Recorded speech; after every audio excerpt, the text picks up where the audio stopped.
The Arctic tundra wasn't just a landscape, it was a character, a silent witness to the ebb and flow of life and death. The wind, a sculptor of ice and snow, carried whispers of forgotten Inuit settlements, tales of survival against impossible odds, and the haunting cries of animals battling the relentless cold. Dr. Elena Vasquez, her face etched with the lines of countless Arctic expeditions, wasn't merely a biologist. She was a seeker, driven by a deep-seated need to understand the intricate connections that bound this harsh ecosystem together. Her fascination with wolves wasn't just scientific, it was personal, a reflection of her own solitary nature, her own search for connection in a world that often felt isolating. This expedition, funded by a controversial grant, wasn't just about tracking wolves. It was about uncovering a mystery, a series of unexplained disappearances that had plagued the local Inuit communities for decades. Rumors spoke of a shadow pack, wolves with unusual markings and almost supernatural cunning, wolves that seemed to vanish into thin air. Elena suspected a connection between these rumors and the increasing encroachment of human activity on wolf territories. The team, a diverse group of researchers and experienced Inuit guides, wasn't just a scientific unit. They were a microcosm of the outside world, each member carrying their own baggage, their own motivations for being in this desolate place. There was Jackson, the pragmatic geologist, concerned more with the potential mineral wealth of the region than with its wildlife. Anya, the young anthropologist, eager to learn the traditional ways of the Inuit. And old Manak, the seasoned hunter, his eyes filled with the wisdom of generations spent living in harmony with the Arctic. The wolves they were tracking, a pack known locally as the ghost wolves due to their elusive nature, weren't just wild animals. They were a family, bound by complex social structures and a deep sense of loyalty. Their movements weren't random. They were strategic, dictated by the availability of prey, the changing weather patterns, and the subtle cues of the tundra. The dark shape the wolves were circling wasn't just a sled dog. It was Kodiak, a veteran of countless Arctic expeditions, a dog with a history, a legend in the local villages. His fur, once thick and lustrous, was now matted and dull, his eyes reflecting the pain and confusion of an animal betrayed. Elena's heart didn't just sink, it plummeted, a cold dread gripping her as she recognized Kodiak, a dog she had heard stories about since her first days in the Arctic. He was more than just a dog. He was a symbol, a link to the past, a connection to the Inuit traditions that revered the bond between humans, dogs, and wolves. The wolves' growls weren't just aggressive, they were protective, a warning to the intruders to stay away. Elena's calm voice wasn't just an attempt to communicate, it was a plea, a silent message of respect for the wolves' territory, a recognition of their right to protect their own. The team's work wasn't just quick, it was a delicate dance, a careful negotiation with the wary wolves. Every movement had to be measured, every sound controlled. Elena's hands didn't just tremble, they shook with the weight of responsibility, the understanding that one wrong move could shatter the fragile truce. The dog's eyes weren't just a mixture of fear and gratitude. They were a window into his soul, a reflection of his long and arduous life, his past filled with both kindness and cruelty. The wolf's growls didn't just fade, they transformed, shifting from aggressive snarls to low, mournful whines, a sound that resonated with Elena's own sense of loss and loneliness. She felt a strange connection to these creatures, a sense of shared vulnerability in the vast, unforgiving wilderness. As the team carried Kodiak back to camp, Elena wasn't just thinking about the dog's wounds. She was pondering the wolves' behavior, their unusual protectiveness. She couldn't shake the feeling that they were trying to tell her something, that their presence was more than just curiosity.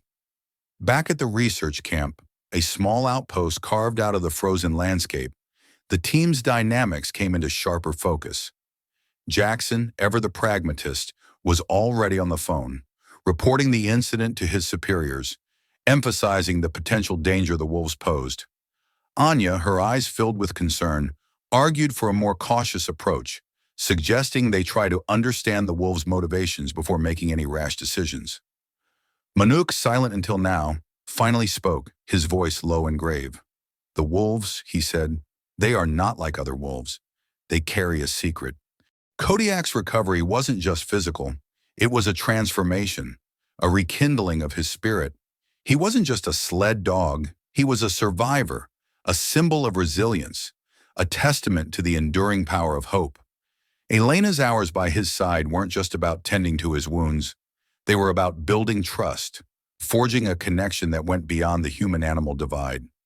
She spoke to him in soft tones, sharing stories of her own life, her own struggles, her own yearning for connection. The wolves' nightly appearances weren't just a silent vigil. They were a ritual, a continuation of an ancient tradition. They weren't just watching, they were communicating, sending subtle signals, testing the human's intentions. Elena began to study their behavior more closely, noticing the intricate patterns in their movements, the subtle shifts in their expressions, the complex language of their howls. The strange occurrence by the fire wasn't just a coincidence. It was a moment of recognition, a sign that the bond between Kodiak and the wolves was still strong, a connection that transcended time and distance. The wolves' response wasn't just a chorus. It was a lament, a haunting melody that spoke of loss, longing, and the enduring power of kinship. Elena's realization wasn't just a hunch. It was a revelation, a sudden understanding that the wolves weren't a threat. They were protectors, guardians of a secret that lay hidden in the past. She felt a growing sense of urgency, a need to unravel the mystery, to understand the connection between Kodiak, the wolves, and the whispers of the ancestors. Elena's quest for answers wasn't just a scientific pursuit. It was a pilgrimage, a journey into the heart of Inuit history and mythology. The stories she unearthed weren't just legends. They were fragmented truths, whispers of a lost tribe, the Tunit, a people said to possess a unique connection to the animal world, a bond so profound they could communicate with wolves. These weren't just stories, they were maps, leading Elena down a path shrouded in mystery and danger.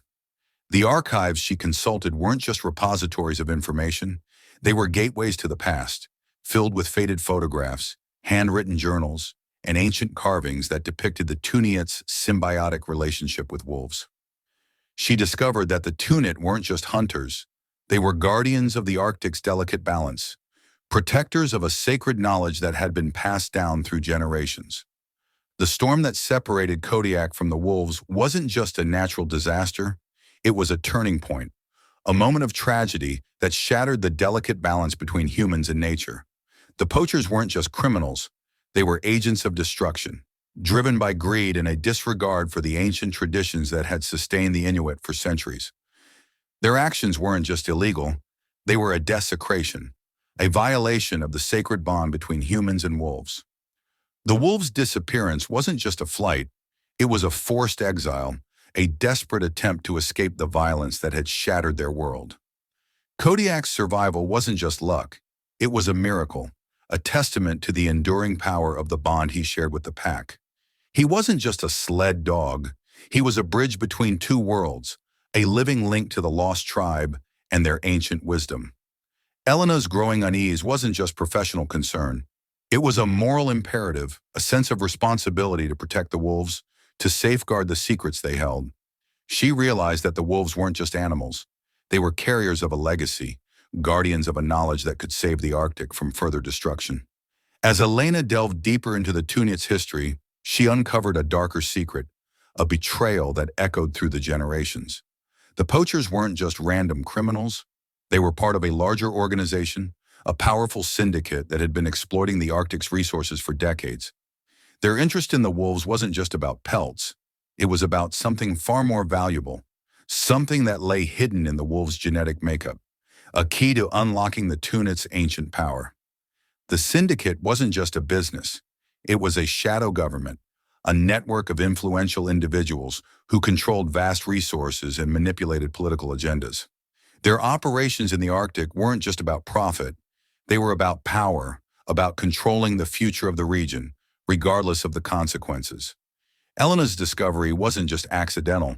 It was orchestrated, a carefully laid trap designed to lure her into the syndicate's web. She realized that she wasn't just a researcher. She was a target, a threat to the syndicate's plans. They had been watching her, monitoring her every move, waiting for the right moment to strike. The wolves' wariness wasn't just instinct, it was a learned behavior, a deep-seated distrust of humans born from generations of betrayal. Their fear wasn't just primal, it was a reflection of the violence they had witnessed, the loss they had endured. Elena's aching heart wasn't just empathy, it was a growing sense of guilt, a realization that her own pursuit of knowledge had inadvertently placed the wolves in danger. She knew that she had to protect them, to atone for the mistakes of the past, to honor the bond that had been broken. The growing tension between the researchers and the wolves wasn't just a misunderstanding. It was a clash of worlds, a confrontation between science and tradition, between greed and respect. The pack's increasing aggression wasn't just territorial. It was a desperate attempt to protect themselves, to defend their dwindling territory from further encroachment. Elena's efforts to earn the wolves' trust weren't just scientific protocols, they were acts of contrition, a silent apology for the sins of humanity. She tried to communicate with them, not just through gestures and sounds, but through her heart, sharing her own vulnerability, her own longing for connection. The storm that separated Kodiak wasn't just a natural event, it was a catalyst, a force that exposed the true nature of the conflict. Kodiak's disappearance wasn't just an accident, it was a deliberate act, a calculated move by the syndicate to weaken the bond between the wolves and the humans. Elena's desperate search wasn't just a rescue mission, it was a test of her resolve, a trial by fire that would determine her fate. The wolves' presence wasn't just a coincidence, it was a sign, a glimmer of hope that the ancient bond could still be rekindled. Kodiak's vulnerability wasn't just physical, it was symbolic, a representation of the fragility of the bond between humans and wolves. His trembling body wasn't just from the cold, it was a reflection of the fear and uncertainty that gripped the pack. The wolves' protective circle wasn't just instinctual, it was a testament to their unwavering loyalty, their commitment to protecting their own, even at the risk of their own lives. Elena's realization wasn't just a deduction, it was a moment of profound understanding, a recognition of the depth of the wolves' compassion, their capacity for forgiveness. Her outstretched hand wasn't just a gesture, it was an offering, a symbol of her willingness to bridge the divide, to cross the boundaries that separated humans and wolves. The alpha wolf's hesitation wasn't just caution, it was a moment of deliberation, a weighing of the risks, a decision that would determine the fate of the pack. His soft whine wasn't just a sound, it was a signal, a message of acceptance, a fragile thread of trust extended across the species divide. Elena's approach wasn't just physical, it was emotional, a journey into the heart of the wolf pack, a step towards healing the wounds of the past. Elena's work through the night wasn't just medical, it was a communion, a shared struggle against the forces of nature, a silent conversation with the wolves.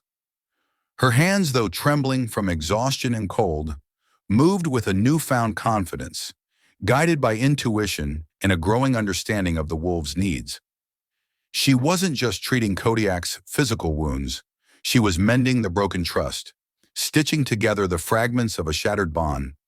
The wolves' presence wasn't just a comfort, it was a validation, a silent acknowledgement of Elena's sincerity, her genuine desire to help. They weren't just observing, they were participating, offering subtle cues, guiding her hands, sharing their ancient knowledge of healing. Elena felt a strange connection to them, a sense of shared purpose, a feeling that she was part of something larger than herself. Kodiak's slow recovery wasn't just physical, it was a symbolic rebirth, a resurrection of the bond that had been buried beneath layers of fear and distrust. His breathing wasn't just steadying, it was a rhythmic pulse, a heartbeat that echoed the rhythm of the tundra, the interconnectedness of all living things. His warming body wasn't just a sign of healing, it was a rekindling of the flame of trust, a spark that ignited the ancient connection between humans and wolves. As the storm subsided, the world wasn't just quiet, it was reborn, cleansed, renewed. The first rays of dawn weren't just light, they were a promise, a symbol of hope, a testament to the enduring power of compassion.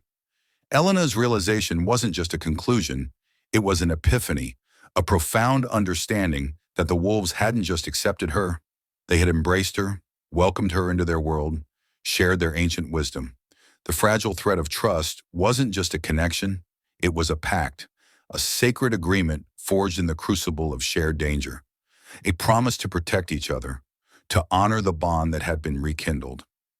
The wolves' acceptance wasn't just a gesture, it was a commitment, a willingness to share their destiny with Elena, to entrust her with their secrets, to make her a part of their family.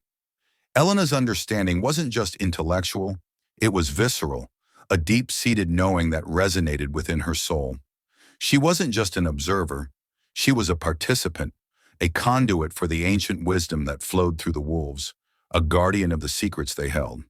The bond with Kodiak wasn't just repaired, it was strengthened, transformed, infused with a new level of respect and understanding. He wasn't just a sled dog, he was a brother, a link to the past, a symbol of the enduring power of loyalty. The researcher's departure wasn't just a journey, it was a pilgrimage, a return to the world with a newfound understanding, a responsibility to share the knowledge they had gained, to protect the wolves, to safeguard the Arctic's fragile ecosystem.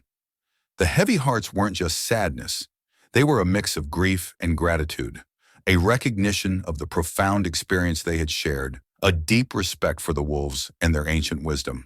The hope wasn't just optimism, it was a conviction, a belief in the power of connection, a commitment to carrying on the legacy of the Tunayat.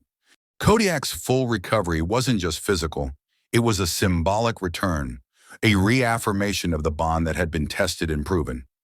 His strengthened bond with the wolves wasn't just animal instinct, it was a spiritual connection, a merging of two worlds, a testament to the enduring power of kinship. The wolves' acceptance of Kodiak wasn't just a return, it was a celebration, a reunion of family, a reaffirmation of their ancient traditions. Elena's gratitude wasn't just politeness, it was a heartfelt acknowledgement, a silent promise to honor the trust the wolves had placed in her, to protect their secrets, to be their voice in the human world. As Elena looked out at the tundra, she didn't just see a landscape. She saw a future, a world where humans and animals lived in harmony, where ancient wisdom guided the path towards sustainability, where the echoes of the past resonated with the promise of a brighter tomorrow. She knew that the wolves' story wasn't just a tale, it was a message, a call to action, a reminder of the interconnectedness of all living things, the importance of respecting the delicate balance of nature, the enduring power of love, loyalty, and the unbreakable bond between humans and the wild. The story would continue, carried on the wind, whispered through the snow, echoing in the hearts of those who dared to listen.